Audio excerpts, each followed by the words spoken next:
BJP ने लोकसभा चुनाव को लेकर उम्मीदवारों की पहली लिस्ट जारी कर दी है। उधर आज इसको लेकर बीजेपी की रियासती दफ्तर में प्रेस कॉन्फ्रेंस की गई। प्रेस कॉन्फ्रेंस में बीजेपी के रियासती सदर भवेश कलिता ने कहा कि लोकसभा चुनाव को लेकर असम बीजेपी के कारकुनान रोष में हैं और इस लोकसभा चुनाव में बीजेपी की जीत होगी। वहीं एमपी पवित्र मार्गरीटा ने कहा कि पीएम मोदी की अगुवाई में बीजेपी असम में बड़ी जीत दर्ज करेगी। The name of the candidates of Bharatiya Janata Party in Assam Pradesh have already been declared. And our party karyakartas and the supporters are enthusiasts here.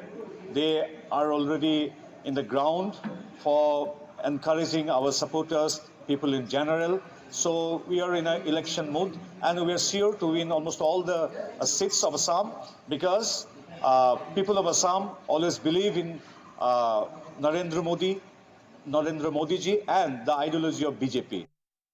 Bharatiya Janata party का जो लोकसभा चुनाव का उम्मीदवारों का लिस्ट पहला जारी हो चुका है और उसी के बाद भारतीय जनता पार्टी के मुख्य कार्यालय में पहला जो press conference Bharatiya Janata party के मुख्य कार्यालय में भारतीय जनता पार्टी के प्रदेश अध्यक्ष ने दिया है। उसके बाद प्रदेश जो अध्यक्ष है उन्होंने साफ तौर से कहा है कि ये जो लिस्ट है, ये जो सूची जारी की गई है उम्मीदवारों की, इससे भारतीय जनता पार्टी के कार्यकर्ता